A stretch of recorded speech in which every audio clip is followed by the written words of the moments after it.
धम्मसंहिता YouTube चॅनलमध्ये आपणा सर्वांचं स्वागत।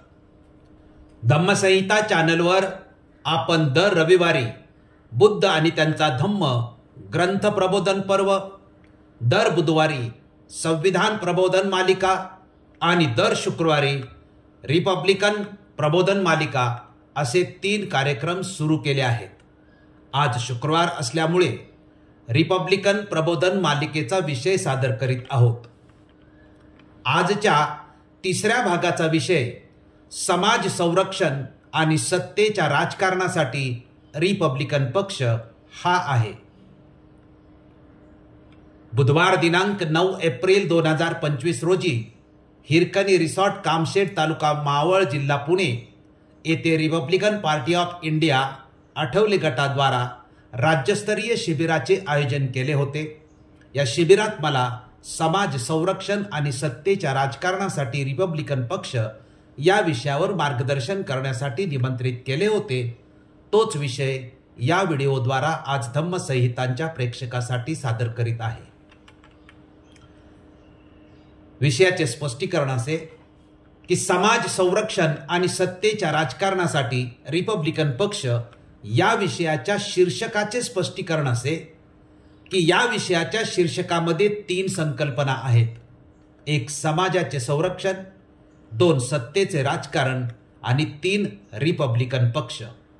या 3 संकल्पनांचा मिळून एक विषय आहे। या 3 संकल्पनांना एकत्रित करून डॉक्टर बाबासाहेब आंबेडकरांनी एक संदेश दिला आहे की रिपब्लिकन पक्षासमोर 2 प्रमुख उद्दिष्ट आहेत।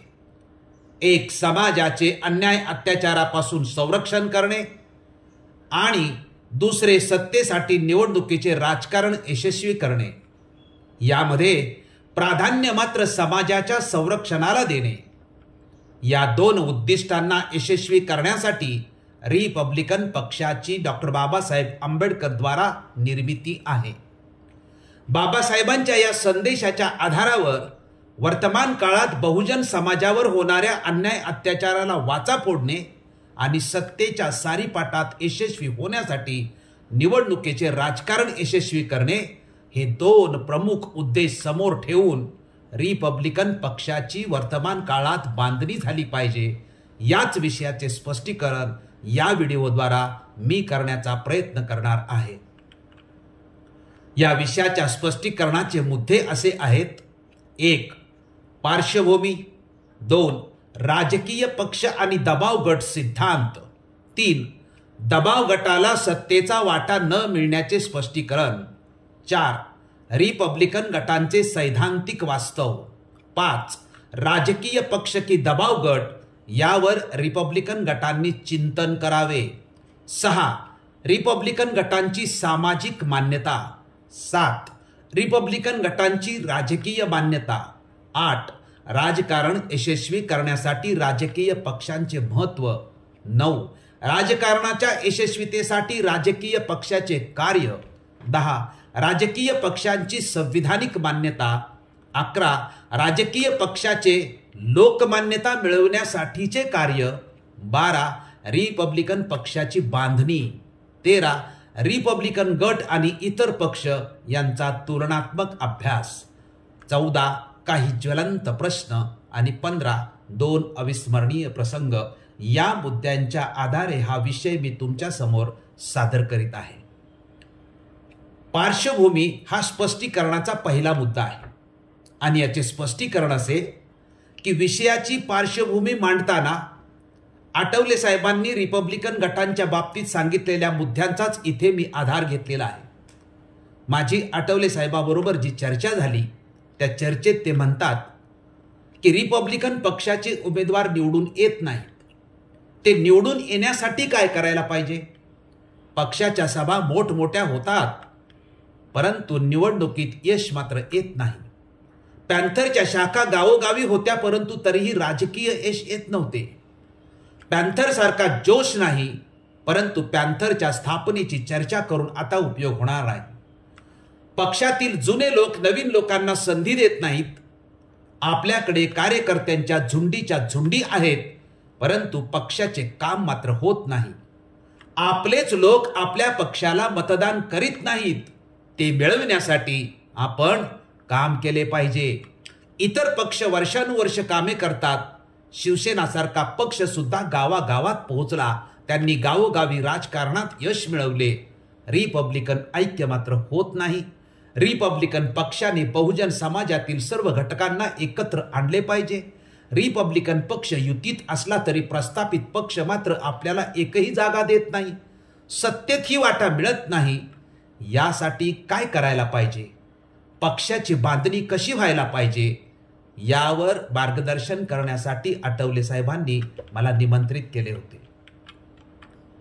राजकीय पक्ष आणि दबाव गट सिद्धांत हा स्पष्टीकरणाचा माझा दुसरा मुद्दा आहे. आणि याचे स्पष्टीकरण असे की आजच्या विषयातील पहिली संकल्पना समाज संरक्षण ही आहे. मी समाज संरक्षणाचा मुद्दा स्पष्ट करण्यासाठी राजकीय पक्ष आणि दबाव गट या राज्यशास्त्रीय सिद्धांताचा आधार घेतलेला आहे. आणि याचे स्पष्टीकरण असे की राज्यशास्त्रीय भाषेत राजकीय पक्ष आणि दबाव गट हे राजकारणात दोन महत्त्वाचे घटक असतात. राजकीय पक्ष हे निवडणुकीच्या माध्यमातून सत्तेचे राजकारण करतात, तर दबाव गट हे सत्तेचे राजकारण करणाऱ्या राजकीय पक्षाला सहकार्य करतात. दबाव गटाचे राजकीय अस्तित्व हे पूर्णपणे तो ज्या पक्षाला सहकार्य करतो त्याच्यावर अवलंबून असते.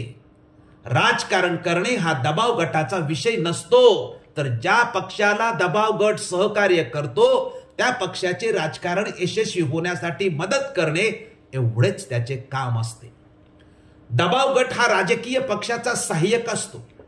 राजकीय पक्षाला सहकार्य करणारे एकापेक्षा जास्त दबाव गट असतात. दबाव गट आणि राजकीय पक्ष यांच्या नात्याला राजकारणात युती म्हणत नाहीत, कारण दोन समान व स्वतंत्र राजकीय पक्षांची युती असते, ज्यामध्ये सत्तेचे वाटप पक्षाला मिळणाऱ्या मतदानाच्या ताकदीवर होते. प्रस्थापित राजकीय पक्ष दबाव गटाचे सहकार्य अथवा मदत मिळवण्यासाठी सत्तेत भागीदारी देण्याचे कबूल करतात. सत्तेत भागीदारी किती देणार याबद्दल लेखी सुद्धा देतात, परंतु प्रत्यक्षात सत्तेत वाटा देण्याची वेळ येते तेव्हा निवडणुकीच्या किती जागा देणार याबाबत शेवटपर्यंत फक्त चर्चेत गुंतवून ठेवतात आणि शेवटी काहीच देत नाहीत. सत्तेत येण्यासाठी राज्यसभा, MLC, महामंडळ असे कबूल करून निवडणुकात मात्र मदत घेतली जाते आणि सत्तेत आल्यानंतर प्रस्थापित पक्षाकडे गटवाले जाऊन जे कबूल केले होते ते देण्याची विनंती करतात, परंतु वेगवेगळी कारणे सांगून मात्र गटाला काहीच दिले जात नाही. फक्त गटनेता व त्याचे काही सहकारी यांना एखादे पद व काहीतरी मदत दिली जाते. राजकीय पक्षाने सत्तेचा वाटा न देता गटाची कितीही अवहेलना केली तरी त्यांच्या नात्यावर मात्र परिणाम होत नाही. हा राजकीय पक्ष आणि दबाव गटाचा राजकीय सिद्धांत आहे. दबाव गटाला सत्तेचा वाटा न मिळण्याचे स्पष्टीकरण हा स्पष्टीकरणाचा तिसरा मुद्दा आहे. आणि याचे स्पष्टीकरण असे की दबाव गट हा राजकीय पक्ष नसतो. त्याच्याकडे राजकीय पक्षासाठी लागणारी संपूर्ण साधन सामुग्री नसते. गटाचे राजकीय अस्तित्वच हे तो ज्या पक्षाबरोबर राहतो त्याच्या सहकार्यावर अवलंबून असते. राजकीय पक्षाचा त्यांच्या पक्षीय संविधानानुसार धोरणात्मक आणि सामूहिक निर्णय असतो, मात्र गटाचे कोणतेही संविधान नसते. गटनेत्याचा निर्णय अंतिम असतो. म्हणून प्रस्थापित पक्ष हे सत्तेच्या वाट्याऐवजी गटनेत्याला खुश करण्याचा प्रयत्न करतात. गटाबरोबर केलेले करार नामधारी असतात. राजकीय पक्षाने गटांच्या मागण्यांची पूर्तता केली नाही तर गटनेता काहीही करू शकत नाही याचा पक्षाला विश्वास आलेला असतो. हा राजकीय पक्ष आणि दबाव गट यांच्या राज्यशास्त्रीय सिद्धांत आहे. आता रिपब्लिकन गटाचे सैद्धांतिक वास्तव हा स्पष्टीकरणाचा चौथा मुद्दा आहे. याचे स्पष्टीकरण असे की राजकीय पक्ष व दबाव गट या राज्यशास्त्रीय सिद्धांताचा आपण रिपब्लिकन गटांच्या बाबतीत विचार केला तर रिपब्लिकन गट हे दबाव गटाच्या श्रेणीत बसतात. अनेक वर्ष दबाव गटांच्या भूमिकेतच वावरताना आपल्याला आढळतात. रिपब्लिकन गट राजकारणात 100% अपयशी ठरले तरी इतर राजकीय पक्षाप्रमाणे रिपब्लिकन गटांना आपल्या गटाच्या अस्तित्वाबाबत चिंता नसते. तसेच गटात काम करणाऱ्यांना गटातील पदाचीही अजिबात चिंता नसते. सर्वांची पदे अबाधित असतात. याला कारण असे की जरी राजकारण अपयशी ठरले तरी समाज संरक्षण यासाठी रिपब्लिकन गट तत्पर असतात आणि समाजाला राजकारणा अगोदर संरक्षणाची गरज असते. असं म्हणतात की सिर सलाम तो पगडी 50. म्हणून संरक्षणासाठी रिपब्लिकन गटांना पर्याय नाही. अनेक वर्ष आपणाला असाच अनुभव आहे की रिपब्लिकन गटांना राजकीय पक्षाने कसेही वागवले, त्यांची अवहेलना केली तरी हे गट युती केलेल्या प्रस्थापित पक्षाच्या विरोधात कधीच जात नाहीत. गटाद्वारे समाजाचे सत्तेतील प्रश्न सुटत नाहीत. दबाव गट हा सत्तेच्या सारीपाटात कमकुवत असतो. कोणताही राजकीय गट, मग तो इतर गटांच्या तुलनेत कितीही ताकदवार असला तरी गट हा समाजाचे धोरणात्मक प्रश्न सत्ताधाऱ्याकडून सोडवू शकत नाही, कोणताही कायदा करून घेऊ शकत नाही. लक्षात हे ठेवले पाहिजे की गट हे राजकारणात स्वतःच्या ताकदीवर नव्हे तर प्रस्थापित पक्षाच्या सहकार्यावर चालतात. डॉक्टर बाबासाहेब आंबेडकर बुद्ध आणि त्यांचा धम्म या ग्रंथात स्पष्ट करतात की गट समाजाचा कोणताच सार्वजनिक प्रश्न सोडवू शकत नाही, कारण गटाकडे समाजाचा प्रश्न सोडवण्यासाठी पुरेशी ताकद नसते. राजकीय पक्ष की दबाव गट यावर रिपब्लिकन गटात चिंतन व्हावे हा स्पष्टीकरणाचा 5वा मुद्दा आहे. आणि याचे स्पष्टीकरण असे की राजकीय पक्ष आणि दबाव गट या सिद्धांताचा आधार आपण टीका करण्यासाठी मुळीच घेतलेला नाही, तर तो सैद्धांतिकदृष्ट्या चिंतन करण्यासाठी आहे. रिपब्लिकनांनी हे वास्तव लक्षात घ्यावे की आपण गटागटात विभाजित आहोत आणि त्यामुळे आपण राजकारणात एक दबाव गट आहोत, राजकीय पक्ष नाही. आपले दबाव गटाचे अस्तित्व असूनही आपण राजकीय पक्ष असल्यासारखे वागण्याचा प्रयत्न करतो. जर सत्तेचं राजकारण करायचंच असेल तर राजकीय पक्षाच्या भूमिकेत उतरावे लागेल. रिपब्लिकनांनी एकदा ठरवावे की आपण दबाव गट म्हणून कार्यरत राहायचे की राजकीय पक्ष म्हणून कार्यरत राहायचे. आपण या वास्तवाला सामोरं गेलो नाही तर आपण आपली समाजाची फसवणूक करत आहोत हेच स्पष्ट होईल. रिपब्लिक गटांची सामाजिक मान्यता हा स्पष्टीकरणाचा माझा 6वा मुद्दा आहे. आणि याचे स्पष्टीकरण असे की राजकारणात अपयशी ठरले तरीही रिपब्लिकन गटांचे अस्तित्व अबाधित राहते. याचे कारण असे की समाज संरक्षणाची जबाबदारी रिपब्लिकन गटांनी सांभाळली आहे. डॉक्टर बाबासाहेब आंबेडकरांच्या महापरिनिर्वाणानंतर त्यांच्या चळवळीचे आणि विशेषतः धर्मांतरित बौद्ध समाजाचे पालकत्व रिपब्लिकन पक्षाकडे आले होते. बाबासाहेबांनी निर्माण केलेल्या संस्थामार्फत ही सगळी घडी त्यांना बसवायची होती आणि अशी नाजूक परिस्थिती असतानाच रिपब्लिकन पक्ष गटात विभाजित झाला. राजकीय पक्षाचे रूपांतर दबाव गटात झाले. आंबेडकरी चळवळीचे आणि धर्मांतरित बौद्ध समाजाचे पालकत्व, समाज संरक्षण, सत्तेचे राजकारण सुद्धा गटागटात विभागले गेले. समाजाचे संरक्षण आणि सत्तेचे राजकारण या 2 पक्षाच्या उद्दिष्टामध्ये सत्तेचं राजकारण मागे पडले. परंतु अन्याय अत्याचारापासून समाजाचे संरक्षण ही बाब अपरिहार्य आणि आवश्यक पूर्वी होती, आजही आहे आणि भविष्यातही राहील. त्यामुळे समाज संरक्षण हे सुद्धा गटाद्वारेच होऊ लागले.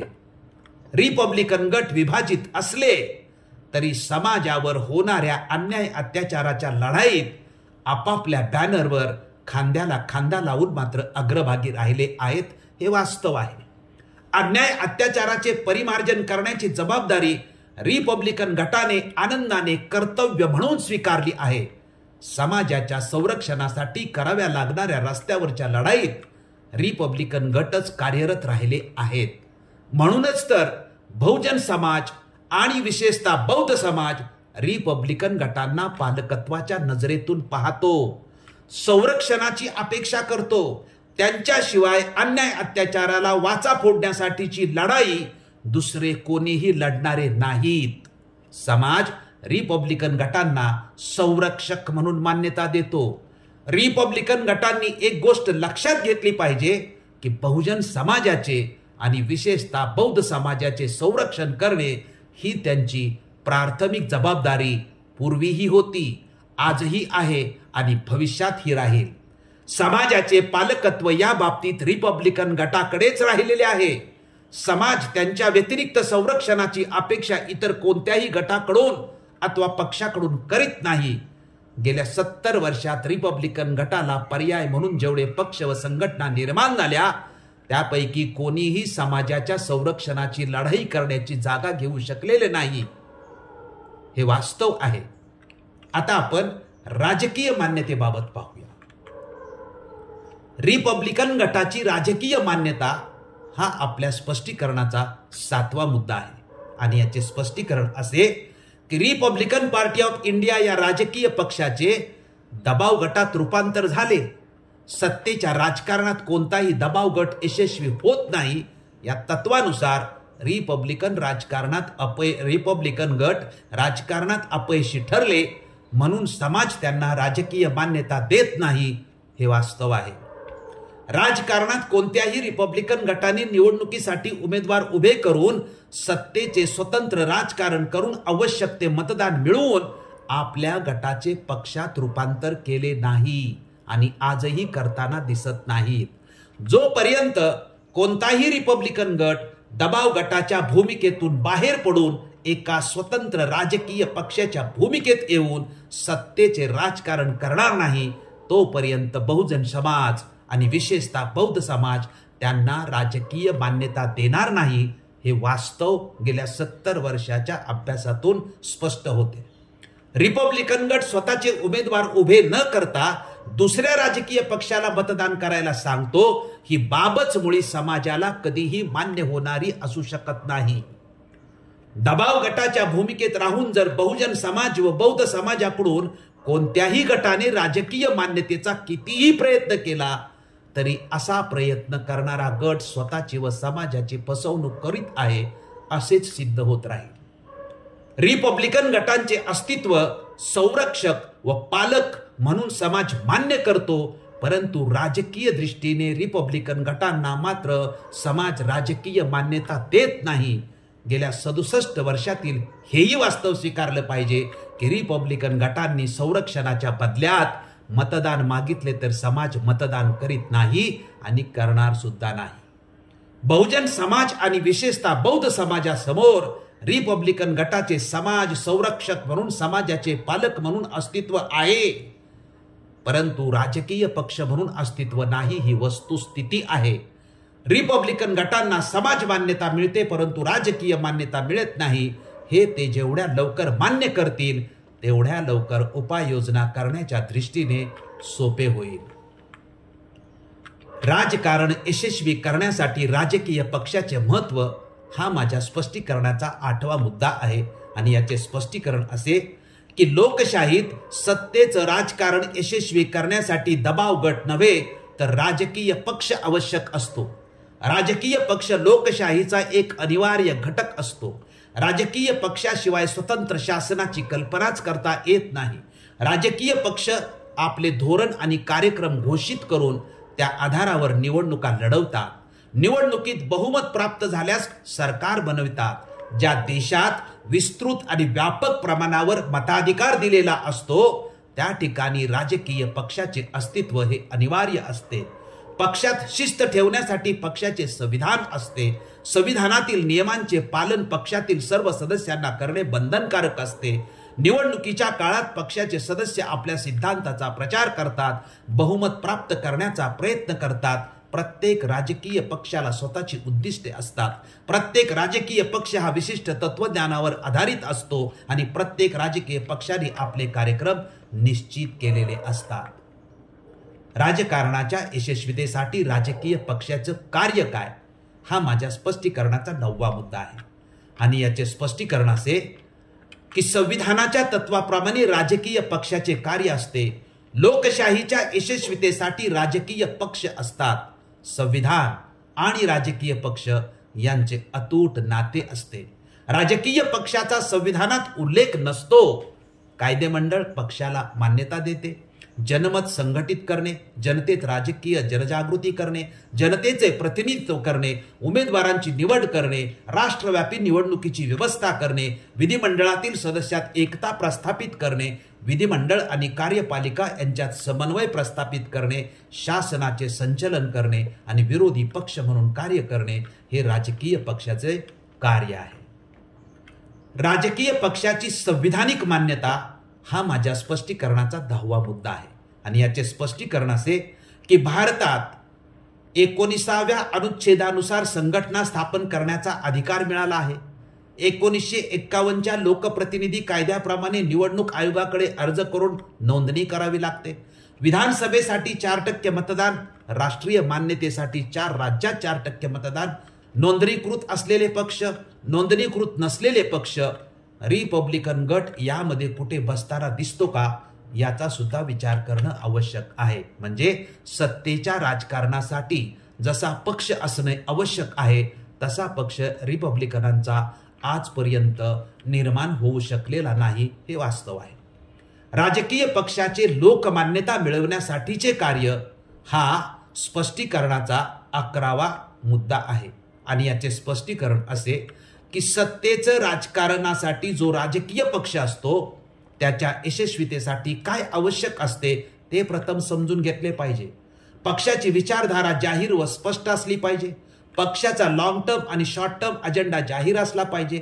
पक्षाची केंद्र, राज्य आणि स्थानिक पातळीवर दैनंदिन घडणाऱ्या घटनांवर रोज भूमिका जाहीर झाली पाहिजे.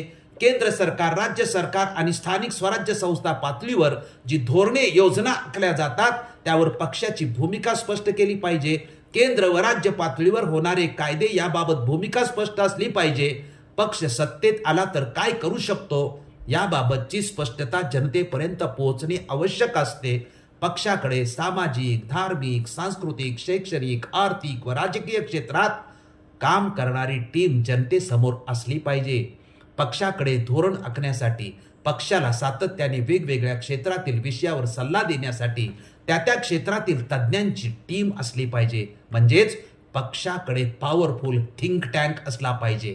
पक्षाकडे स्थानिक, स्वराज्य आणि केंद्रीय पातळीवर न्यायालयीन लढाई लढण्यासाठी लीगल सेल असला पाहिजे.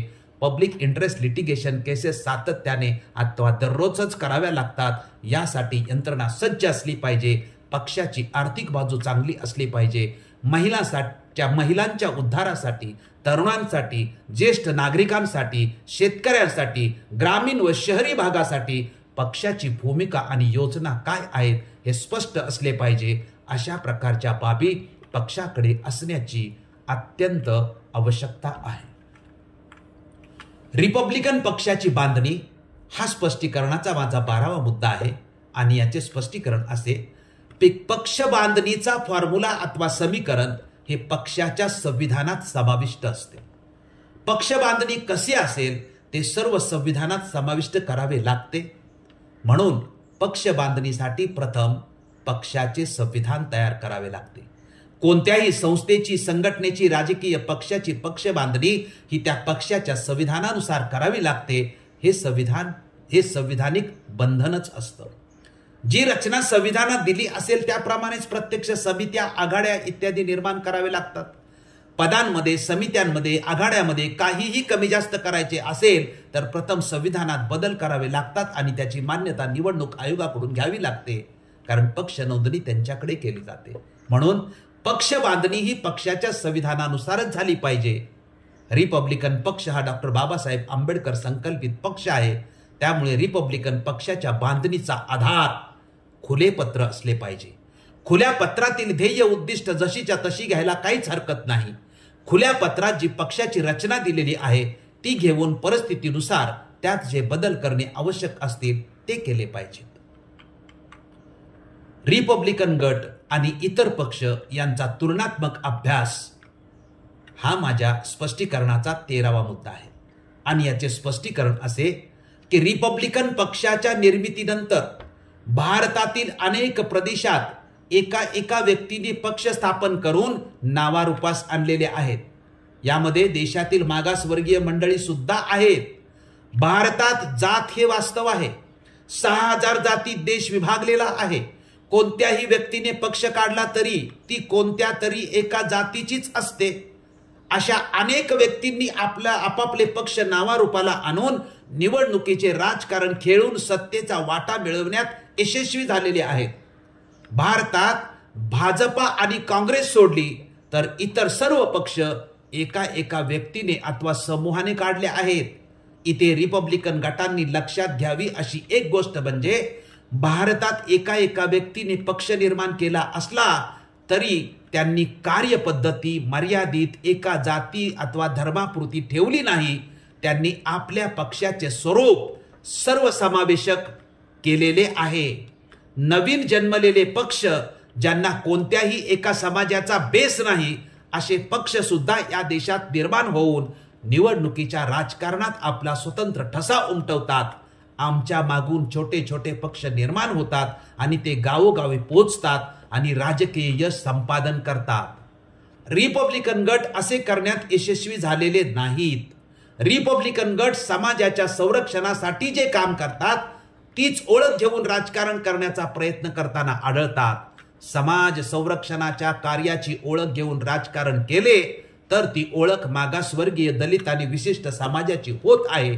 याला अपवाद हे कार्य केलंच पाहिजे, परंतु निवडणुकीचं आणि सत्तेचं जे असतं ते कार्य करण्याची आवश्यकता सर्वसमावेशक असते. याला अपवाद मात्र 1957 आणि 1962च्या रिपब्लिकन पक्षाच्या निवडणुका आहेत. हे समजून घेतले पाहिजे. राजकीय पक्षाच्या भूमिकेत येण्यासाठी सर्वसमावेशक पक्ष बांधणी ही प्राथमिक गोष्ट आहे. तसे करण्यात कोणत्याही रिपब्लिकन गटाला अजूनपर्यंत यश आलेले नाही. राजकारण जर व्यक्तिसापेक्ष न होता समाज सापेक्ष झाले, खरोखरच बाबासाहेबांच्या पक्षाद्वारे झाले पाहिजे होते. खरोखरच बाबासाहेबांच्या पक्षाद्वारे राजकारणाला कलाटणी द्यावयाची असेल तर खुल्या पत्रानुसार सर्वसमावेशक पक्ष बांधणी झाली पाहिजे.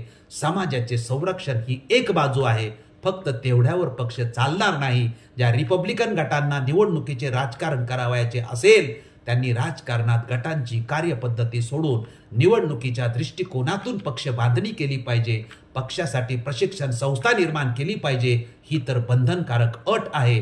ज्या दिवशी पक्ष म्हणून कार्य सुरू होईल त्या दिवशी इतर रिपब्लिकन गट सुद्धा त्यामध्ये सामील होतील. कारण पक्ष यशस्वी होणे म्हणजे सत्तेचा वाटा मिळणे होय आणि पक्षात सर्व गटातील कार्यकर्ते नेते विचारवंत यांना त्यांच्या कुवती व क्षमतेनुसार पक्षामध्ये काम करण्यास वाव मिळेल. त्यामुळे रिपब्लिकन गटांचे ऐक्य हा विषय सुद्धा आपोआपच त्यामुळे संपुष्टात येऊ शकेल.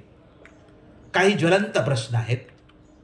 काही ज्वलंत प्रश्न हा स्पष्टीकरणाचा माझा 13वा मुद्दा आहे आणि याच्या स्पष्टीकरणातला पहिला प्रश्न असा की सर्वोच्च न्यायालयाने अनुसूचित जाती व जनजातीचे वर्गीकरण राज्यांनी करण्यासंबंधित निकाल दिला आहे.